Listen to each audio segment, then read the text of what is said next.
Imagine for a moment that you wake up each morning with a sense of purpose.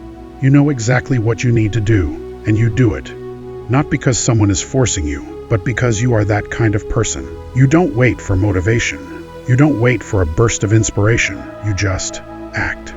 That, dear friend, is the real power of self-discipline. But here's the thing, most people misunderstand it. They think discipline is punishment. They believe it means denying yourself, slogging through misery, or relying on superhuman willpower.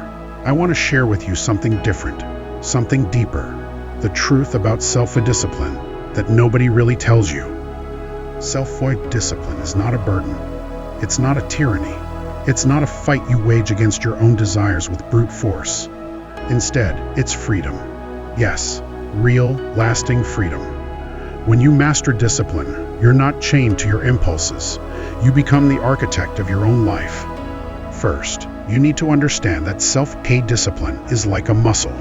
You don't build it by pushing yourself to collapse under the heaviest weight on day one. You build it with small, consistent actions. Think of a child learning to walk. They don't decide to run a marathon. They learn to stand, then take one tentative step, then another. Over time, those baby steps become a confident stride. The same is true for discipline. When you commit to tiny habits, making your bed, meditating for 5 minutes, writing a paragraph, you are actually training your discipline. It grows stronger, more reliable, more natural. Second, and this might be the most surprising truth, discipline is not punishment. In fact, the most effective discipline comes from a place of love, especially self-love. When you choose to be disciplined, you're not denying yourself happiness. You're choosing the kind of happiness that lasts. When you align your daily habits with what truly matters to you, discipline becomes a bridge, not a barrier. As one wise person put it, discipline is the path back to your own freedom. It's not about penalizing yourself. It's about building a foundation so you can live bigger, freer, and truer. Third, your identity is at the heart of discipline. Many self-help gurus talk about goals, but goals alone don't stick. What really changes someone is when their identity shifts. Discipline doesn't work long-term if it's just a push for achievement. But when you start seeing yourself as someone who is disciplined, then your actions align with that self-image. For example, instead of saying, "I want to go to the gym," you say, "I am someone who cares for my body and shows up regularly." That subtle shift from doing to being changes everything. Fourth, your environment is your secret weapon. We often underestimate how much our surroundings shape our behavior. If your environment constantly tempts you to distraction, a phone buzzing, junk food within arm's reach, you're making discipline harder on yourself. But what if you deliberately designed your space to support your discipline? Place your phone on silent, out of sight. Remove distractions. Keep your tools ready. Work materials on your desk, your workout clothes packed, your journal open. When your environment works with you, not against you, you conserve precious energy. You don't constantly battle impulse. You just follow the path you've laid out. Fifth, routines beat motivation. Motivation is unpredictable. Some days you have it, and some days you don't. But routines, those are stable. Habits don't rely on how you feel in the moment. They rely on repetition. You build a morning routine of 5 minutes of journaling, or a night routine of reflecting on your day. Eventually, your brain doesn't decide whether to do these things. It just does them. This consistency compounds. Small disciplines repeated daily produce results people only dream of. Sixth, and this is something many people forget, rest is part of discipline. Discipline doesn't mean grinding without pause. In fact, without rest, your discipline will crumble. Self-control is not infinite. Psychological research has shown that constantly resisting temptation drains your mental resources. You need recovery, just like athletes do. Schedule breaks, recharge, sleep deeply. Allow your mind to rest so you can show up strong tomorrow. Rest is not weakness. Rest is strategy. Seventh, accept that you will fail sometimes. Discipline isn't about perfection. You will miss a day, maybe more. You'll slip. That's normal. The real power lies not in never failing, but in how you bounce back. Self-compassion matters. Berating yourself into giving up is easy.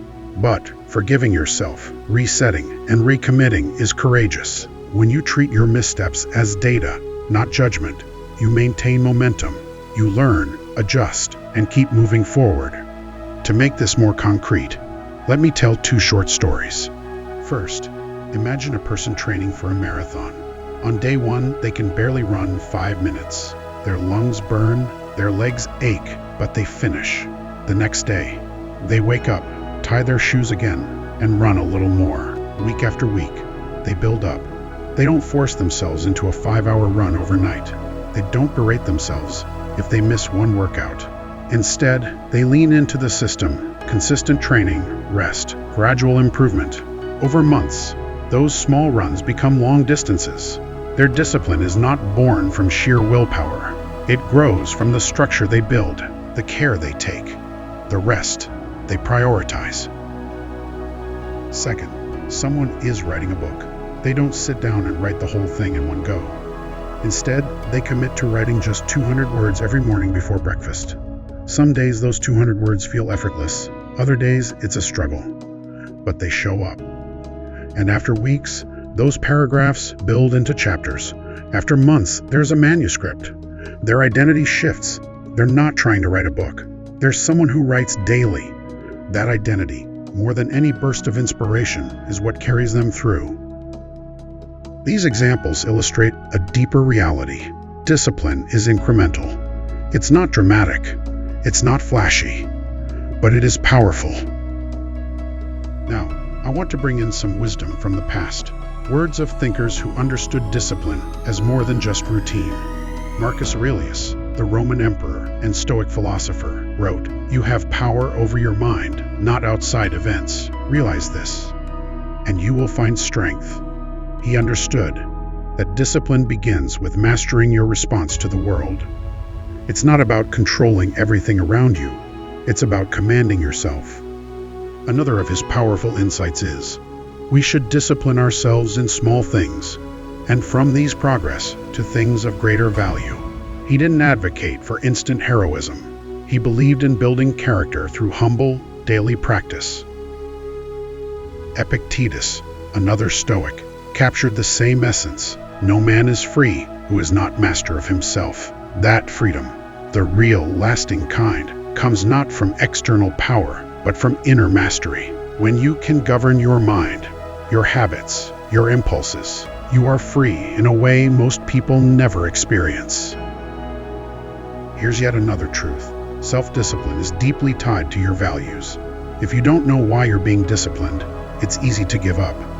That's why intentional living matters. Intentional living means making conscious choices that reflect your deepest beliefs, not drifting through life reacting to what's convenient or easy. When your daily habits flow from intentional values, discipline becomes meaningful. It's not a chore. It's an expression of who you are and who you want to become.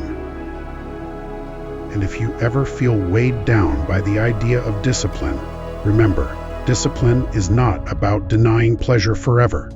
It's about resisting the fleeting impulse in service of something larger. As Marcus Aurelius observed, it is the nature of the wise to resist pleasures, but the foolish to be a slave to them. This isn't Stoic denial for its own sake. It's wise stewardship, choosing the long-term value over the short-term lure. So, how do you translate all of this into your life? Here is a practical, actionable roadmap you can begin applying today. Pick one small habit that matters to you. Not 5, not 10, 1.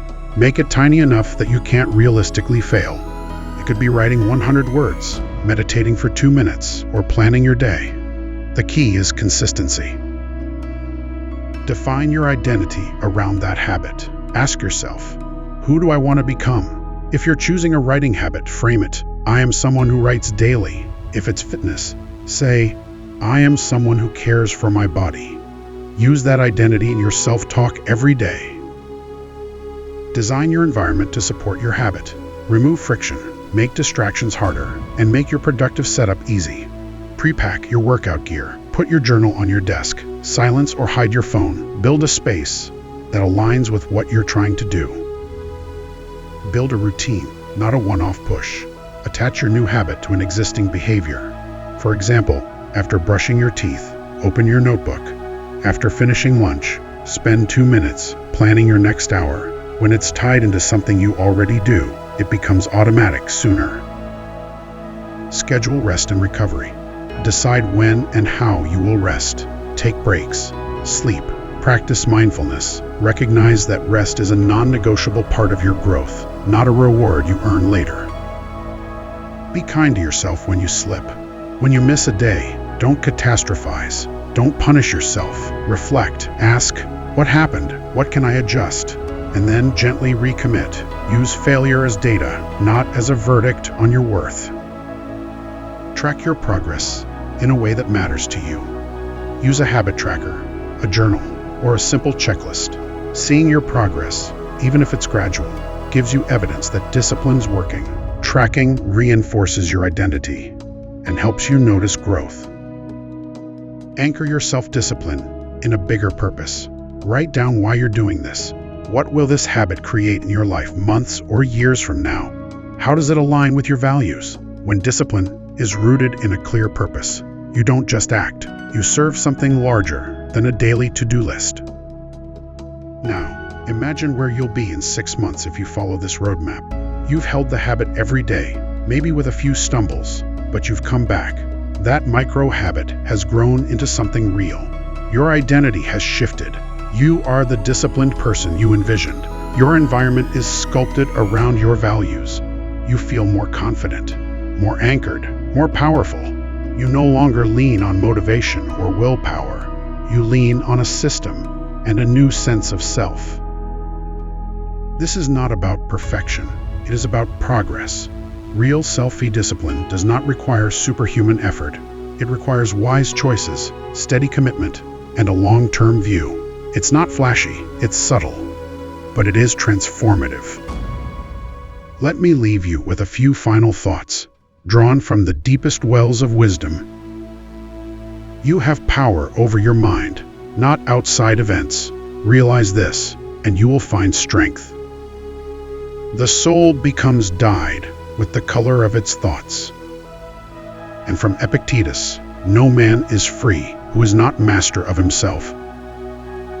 These are not just ancient quotes. They are reminders that the journey of self-discipline is a journey inward. It is a choice to govern your mind, to shape your habits, to build your identity, to craft a life of meaning, not just reaction. So start today. Choose one tiny habit. Define who you are. Build your environment. Schedule rest. Be gentle with yourself. Track your progress. Anchor it in a purpose that matters. As you do, you will begin to discover a truth that nobody tells you at first. Self-discipline is not a sacrifice. It's a gift. A gift you give yourself every day. A gift that, over time, gives you the freedom, strength, and character to live the life you truly want. You are capable of this. You are worthy of it. And more than anything, you are already becoming the person who can do it. Let self-discipline be your greatest ally, not your greatest burden.